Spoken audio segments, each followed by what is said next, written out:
विद्यार्थियों, हम BA part 1 का पेपर 1 पढ़ रहे हैं और आज हम चर्चा करेंगे सामाजिक प्रक्रियाओं की। सामाजिक प्रक्रियाएं क्या होती हैं, सोशल प्रोसेस क्या होते हैं, आज हम ये देखेंगे।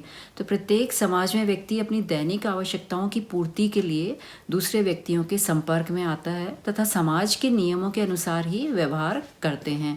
यदि इसे समाजशास्त्रीय शब्दावली में कहा जाए तो हम ये कह सकते हैं कि हम समाज में अंतः क्रिया करते हैं और किसी भी क्रिया का निरंतर रूप से होना ही प्रक्रिया कहलाता है, यानी प्रोसेस कहलाता है।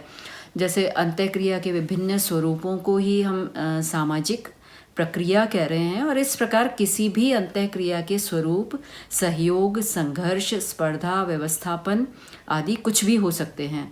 इसे मान लीजिए कि आपको अपनी समाजशास्त्र की पुस्तक खरीदनी है और आप पुस्तक विक्रेता के पास जाकर उससे वह पुस्तक मांगते हैं और इस प्रकार आप में और पुस्तक विक्रेता में अंतःक्रिया होती है। अतः अंतःक्रिया में, इंटरेक्शन में सहयोग देखने को मिलता है। इसके विपरीत यदि दो शत्रु देशों में से एक दूसरे से ये कहता है कि तुम हमारी सीमाओं से शीघ्र हट जाओ और दूसरा देश इसका और भी कड़ा विरोध करता है, तो यहाँ भी अंतःक्रिया तो हुई, इंटरेक्शन तो हुआ, किंतु इसमें संघर्ष, कॉन्फ्लिक्ट देखने को मिलता है। इसी प्रकार आईएएस या आईपीएस की परीक्षाओं में बैठने वाले छात्र परस्पर स्पर्धा की भावना से प्रेरित होते हैं, कंपटीशन की भावना होती है वहाँ। तो कहने का तात्पर्य यह है कि समाज में हम सब अपनी भावनाओं की क्रियात्मक अभिव्यक्ति के लिए अंतःक्रिया का सहारा लेते हैं, इंटरेक्शन का सपोर्ट लेते हैं। तो अंतःक्रिया सबसे प्रमुख प्रकार की सामाजिक प्रक्रिया होती है। इसे हम सामाजिक प्रक्रियाओं के आधारभूत प्रक्रिया मान सकते हैं। और अब ये सामाजिक प्रक्रिया हम कहते किसे हैं, हम इसकी चर्चा करेंगे। गिलिन ने अपनी पुस्तक में समाज के दो पक्षों पर विचार किया है। पहला संरचनात्मक और दूसरा प्रकार्यात्मक पक्ष, स्ट्रक्चरल एस्पेक्ट और फंक्शनल एस्पेक्ट। तो संरचनात्मक पक्ष समय विशेष में किसी समाज के ढांचे की ओर संकेत करता है, जबकि प्रकार्यात्मक पक्ष किसी समाज के ढांचे के परिणामों और क्रियाओं की ओर संकेत करता है। तो समाज का प्रकार्यात्मक पक्ष समाज की क्रियाशील संरचना की ओर संकेत करता है।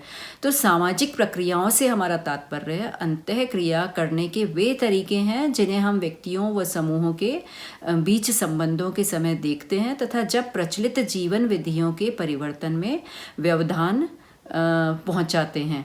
तो सामाजिक प्रक्रियाओं का अगर हम वर्गीकरण देखें तो इससे 3 प्रमुख प्रकार माने जा सकते हैं। इसमें सामान्य सामाजिक प्रक्रिया, जनरल सोशल प्रोसेस, सहयोगी सामाजिक प्रक्रियाएं या एसोसिएटिव सोशल प्रोसेस, और असहयोगी सामाजिक प्रक्रियाएं या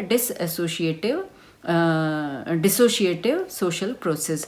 अब सामाजिक प्रक्रिया होती क्या है, पहले इसको जानने के लिए इसकी हमको अर्थ परिभाषा देखना पड़ेगा।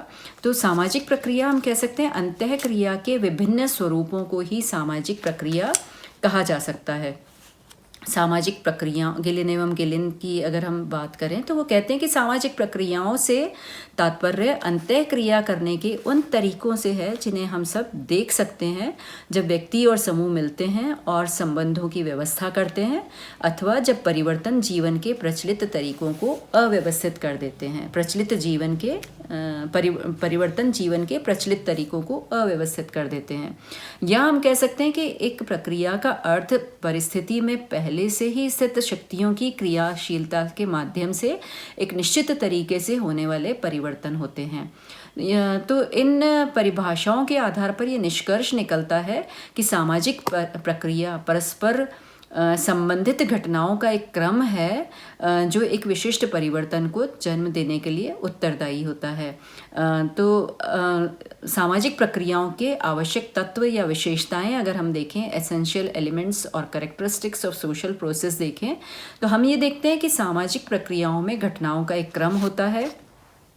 संबंधित घटनाओं के क्रम की पुनरावृत्ति होती है और घटनाओं का संबंधित घटनाएं एक दूसरे से संबंधित होती हैं और घटनाओं में निरंतरता होती है और इनके कुछ विशेष परिणाम निकलते हैं। तो सामाजिक प्रक्रिया को समझने के पहले हमें सामाजिक अंतःक्रिया को समझना होगा कि व्हाट इज़ सोशल इंटरेक्शन। हमें ये देखना होगा कि सामाजिक अंतःक्रिया क्या होती है, क्योंकि सामाजिक अंतःक्रिया ही प्रक्रिया का सबसे प्रमुख प्रकार होता है। तो इसलिए हमें ये पहले पता होना चाहिए कि सामाजिक अंतःक्रिया या सोशल इंटरेक्शन क्या होता है। तो किसी भी प्रकार की सामाजिक गतिविधि के लिए अंतःक्रिया एक पूर्व दशा होती है या आवश्यक शर्त होती है। सामाजिक प्रक्रियाओं के अन्य प्रकार सही अर्थ में सामान्य अंतःक्रिया के ही प्रकार होते हैं। सामाजिक अंतःक्रिया के लिए कम से कम 2 व्यक्तियों का होना आवश्यक होता है। 2 या 2 से अधिक व्यक्तियों या समूहों के मध्य सामाजिक अंतःक्रिया हो सकती है। समाज में अंतःक्रिया एक स्वाभाविक घटना है।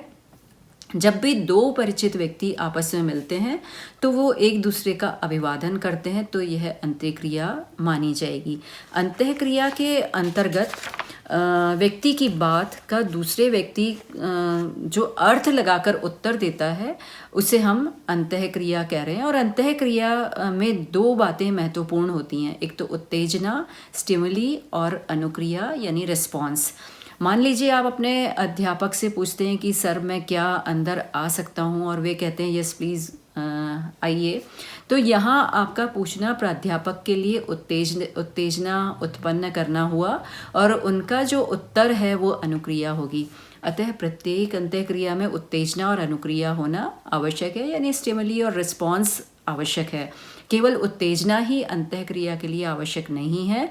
अब प्रश्न ये उठता है कि जब बरसात होती है या कोई अच्छा दृश्य दिखाई देता है तो उसे हम अंतःक्रिया क्यों नहीं मानते, इसके बावजूद कि हम उसमें अपने आप को उत्तेजित महसूस करते हैं। तो इसका एक कारण यह है कि अंतःक्रिया 2 पक्षीय होती है, बायलैटरल प्रक्रिया है। और जब बरसात आती है तो हमें तो अवश्य उत्तेजना महसूस होती है, लेकिन बरसात हमारे व्यवहार की कोई प्रतिक्रिया नहीं देती या उससे कोई प्रभावित नहीं होती, इसलिए वह अंतःक्रिया नहीं है।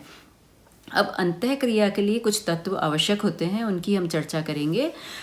तो अंतःक्रिया के लिए कौन कौन से तत्व आवश्यक हैं या कौन सी शर्तें आवश्यक हैं जो किसी भी अंतःक्रिया की पूर्व दशाएं हैं। तो इसके लिए हम 2 शर्तों की चर्चा कर सकते हैं। एक तो इसके अंदर सामाजिक संपर्क होना चाहिए, सोशल कांटेक्ट होना चाहिए। दूसरा संचार होना चाहिए, यानी कम्युनिकेशन होना चाहिए। जब भी अंतःक्रिया की जाएगी तो उसके अंदर 2 चीज़ें आवश्यक है, 2 बातें आवश्यक है, 2 तत्व आवश्यक है। एक तो सामाजिक संपर्क या सोशल कांटेक्ट और दूसरा संचार या कम्युनिकेशन। सामाजिक संपर्क हम किसे कहते हैं? सामाजिक संपर्क अंतःक्रिया के लिए आवश्यक है और बिना संपर्क के अंतःक्रिया संभव ही नहीं है। तो अकेला आदमी कभी भी अंतःक्रिया नहीं कर सकता, इंटरेक्शन नहीं कर सकता। संपर्क के लिए किसी भौतिक अथवा जीवित वस्तु माध्यम आवश्यक होता है। संपर्क का अर्थ किसी शारीरिक स्पर्श से नहीं होता। संपर्क का शाब्दिक अर्थ शारीरिक स्पर्श है, किंतु हम यहाँ इसका अर्थ शारीरिक संपर्क न लेकर के संपर्क से लेते हैं। अर्थात बिना किसी शारीरिक संपर्क के भी हम संपर्क स्थापित कर सकते हैं। इस प्रकार संपर्क भी 2 प्रकार का होता है, एक तो प्रत्यक्ष संपर्क डायरेक्ट कांटेक्ट और अप्रत्यक्ष संपर्क इनडायरेक्ट कांटेक्ट। प्रत्यक्ष संपर्क में अंतःक्रिया करने वाले एक दूसरे के समीप नहीं रहते हैं, जैसे 2 व्यक्ति अभिवादन करते समय या उसके बाद वार्तालाप करते समय, किंतु अप्रत्यक्ष संपर्क में उनका आमने सामने रहना आवश्यक नहीं है। वे पत्रों, टेलीफोन या अन्य साधनों द्वारा भी संपर्क कर सकते हैं। तो प्रत्यक्ष संपर्क अंतःक्रिया के लिए आवश्यक शर्त नहीं है, किंतु फिर भी ये अंतःक्रिया के सरलीकरण के लिए सहायक है। संपर्क भी द्विपक्षीय होना चाहिए। जिन व्यक्तियों में संपर्क हो रहा है वे एक दूसरे के संपर्क के प्रति जागरूक होने चाहिए। तो अभी हमने देखा कि किस तरह से सामाजिक संपर्क के माध्यम से हम अंतःक्रिया कर सकते हैं। यानी अब हम चर्चा करेंगे संचार की। कम्युनिकेशन क्या होता है, व्हाट इज़ कम्युनिकेशन या संचार क्या है। अंतःक्रिया का दूसरा महत्वपूर्ण तत्व संचार होता है और मानव समाज में प्रतीकात्मक संचार होता है, क्योंकि मानव के पास संस्कृति भी है, अतः भाषा व संकेतों के रूप में उसने अनेक प्रतीक यानी सिंबल्स बना रखे हैं और उन प्रतीकों की व्याख्या करनी होती है तथा उसका अर्थ समझ में आता है। तो मानव चिन्हों का प्रयोग नहीं करता अपितु संकेतों का प्रयोग करता है। तो संचार तभी हो सकता है जब वह अर्थपूर्ण हो। अर्थपूर्ण संचार तब होगा जब अंतःक्रिया करने वाले व्यक्ति एक दूसरे के प्रति जागरूक हों तथा वे एक दूसरे द्वारा कही जाने वाली बात को समझ रहे हों। जब तक एक दूसरे के प्रति जागरूक नहीं होंगे अंतःक्रिया इंटरेक्शन नहीं होगा। मान लीजिए आप अपने मित्र से कुछ कह रहे हैं और वह किसी दूसरे कार्य में व्यस्त है जिसके कारण वह सुन नहीं रहा है, तो अंतःक्रिया नहीं होगी। अंतःक्रिया हमेशा दूसरे व्यक्ति के प्रति अभिप्रेरित मोटिवेटेड होती है। तो संचार और संपर्क इन दो के माध्यम से अंतःक्रिया होती है। इसके आगे की चर्चा हम अगले व्याख्यान में करेंगे। धन्यवाद।